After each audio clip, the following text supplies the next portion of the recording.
السلام علیکم۔ کیس کے ناول پہ آپ سب کو ویلکم ہے۔ خوبصورت ناول پیش کر رہے ہیں جس کا نام ہے پتھروں کی بستی میں۔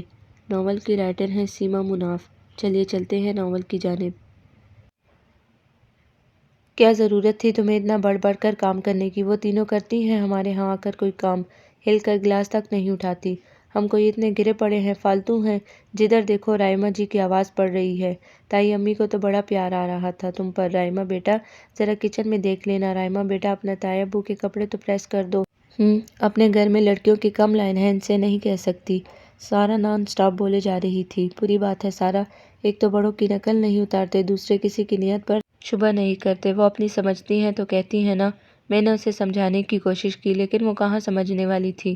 تو ان کی تین تین اپنی بیٹیاں بھی تو ہیں، انہیں سمجھیں اپنا۔ مزے سے پھر رہی تھی، صرف اپنے سنگار کی فکر تھی انہیں۔ لگ ہی نہیں رہا تھا کہ ان کے اپنے گھر میں کوئی تقریب ہے۔ ٹھیک ہے ایک گھر میں رہتے ہیں لیکن پورشن تو الگ الگ ہیں۔ چلو چھوڑو، ہر شخص کا اپنا اپنا مزاج ہوتا ہے۔ انہیں نہیں ہے زیادہ کام وام کا شوق۔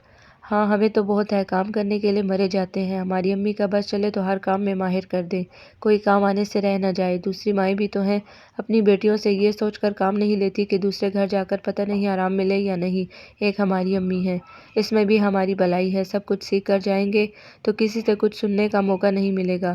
کوئی یہ تو نہیں کہے گا کہ میکے میں کیا سیکھا تھا، یہیں آ کر سیکھا ہے سب کچھ۔ کہنے والے تو اچھے بھلوں کو معاف نہیں کرتے، اور جنہیں کچھ نہ آتا ہو انہیں چھوڑ دیں گے بھلا۔ مرضی ہے تمہاری، مجھے نہیں شوق دوسروں کی خدمتیں کرنے میں، خود کو ہلکان کرنے کا۔ تم ہی غلطی رہا کرو سب کی فکر میں۔ اس نے گردن ہلائی اور باہر نکل گئی۔ پتہ نہیں مجھے بھی اس کا شوق تھا، کوئی مجبوری تھی، فطرت تھی یا کوئی اور بات، لیکن ہوش سنبھالتے ہی مجھے یہ بیماری لاحق ہو گئی تھی کہ میں خود کو بھول کر سب کی خدمتیں کرنے میں لگی رہتی۔ مجھے اچھی طرح سے یاد ہے ایک روز جب امی اور تائی امی کہیں گئی ہوئی تھی، تائی امی کی تینوں بیٹیاں، میں اور سارا ہی گھر میں تھے۔ دادا ابا بے وقت گھر آ گئے تھے۔ دوپہر کے کھانے پر ابو، تایا ابو اور دادا ابا تینوں ہی گھر پر نہیں ہوتے تھے، اس لیے امی اور تائی امی کو ان کے کھانے کی فکر بھی نہیں ہوتی تھی۔ دادا ابو گھر آتے ہی کھانا مانگ بیٹھے۔ ہم پانچوں ہی بہت چھوٹی تھی، اس لیے ابھی تک روٹی پکانا کسی کو ڈھنگ سے نہ آیا تھا۔ اتفاق سے سب سے پہلے میں ہی دادا ابا کے سامنے گئی تھی۔ اپنی ماں سے کہو کھانا لے آئے، میں نے آج آفس میں بھی نہیں کھایا۔ جی اچھا، لیکن امی اور تائی امی تو بازار گئی ہیں، تم لوگ اکیلی ہو گھر میں؟ ان کا موڈ ایک دم آف ہو گیا۔ 7 بھائی ہیں گھر میں۔ آج وہ کالج سے جلدی گھر آ گئے تھے۔ میں نے جلدی سے وضاحت کی۔ ٹھیک ہے کھانا لے کر آؤ، مجھے لگ رہا ہے میری شوگر کم ہو رہی ہے۔ جی اچھا۔ میرے تو ہاتھ پاؤں پھول گئے۔ مجھے معلوم تھا وہ چاروں میری کوئی مدد نہیں کریں گے، اس لیے خود ہی اکیلے کچن کی جانب دوڑی۔ حالانکہ نمرا میری ہی ہم عمر تھی، سعدیہ اور سائقہ بھی ایک ایک سال کے فرق سے تھی۔ سارا میری اپنی بہن مجھ سے 2 سال چھوٹی تھی، لیکن سب ایک سے بڑھ کر ایک نکمی تھی۔ میں نے کچن میں آ کر پتیلیوں میں جھانکا۔ مٹر چاول تھے، گوبھی گوشت تھا، سلاد بھی بچی ہوئی تھی، لیکن روٹیاں ختم ہو چکی تھی، اور روٹی پکانا جو شے لانے کے برابر تھا۔ میں ان دنوں 8ویں میں تھی۔ امی کبھی کبھار روٹیاں پکانے کو کہتی تھی جو میں بمشکل ایک آدھ بنا پاتی تھی، کیونکہ ایسے نقشے بنتے تھے کہ طارق بھائی اور 7 بھائی بہت ریکارڈ لگاتے تھے۔ حالانکہ امی ہمیشہ حوصلہ افزائی کرتی تھی کہ پہلے پہل ایسے ہی ہوتا ہے، کوئی کام اوپر سے سیکھ کر تو نہیں آتا انسان۔ ہائے کاش ڈھنگ سے سیکھ لیا ہوتا یہ کام تو اس وقت اتنی مشکل تو نہ ہوتی۔ میری آنکھوں میں آنسو آنے لگے تھے۔ کتنی ڈانٹ پڑے گی دادا ابا سے، کتنے غصے والے ہیں وہ۔ میں نے جیسے تیسے روٹیاں ڈالی، کھانا گرم کر کے ٹرے میں رکھا، پلیٹ چمچ گلاس اور نیپکن رکھے، اور دادا ابا کے کمرے میں چلی آئی۔ اتنی دیر لگتی ہے کھانا گرم کرنے میں؟ تمہاری ماں نے کوئی ڈھنگ نہیں سکھایا تمہیں؟ مجھے دیکھتے ہی وہ گرجے۔ وہ دراصل روٹیاں ختم ہو گئی تھی، وہ بنا رہی تھی۔ میں نے جلدی سے وضاحت کی۔ ٹھیک ہے۔ انہوں نے دسترخوان ہٹا کر ایک روٹی باہر نکالی، کنارے کچے، بیچ میں سے جلی ہوئی، 2 جگہ سے سوراخ، نوکیں نکلی ہوئی۔ پتہ نہیں امی اور تائی امی اتنی نرم گول اور ایک سی روٹیاں کیسے بنا لیتی تھیں۔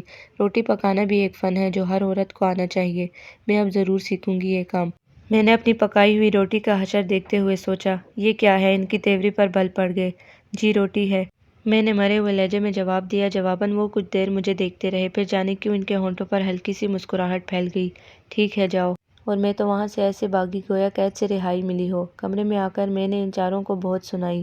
ایک نمبر کی نکمی ہو تم چاروں، میری مدد نہیں کر سکتی تھی؟ اتنا سخت موڈ آف ہے دادا ابا کا تو کیا ہوا؟ انہیں غلط وقت پر آنے کی ضرورت کیا تھی؟ نمرا نے اطمینان سے جواب دیا۔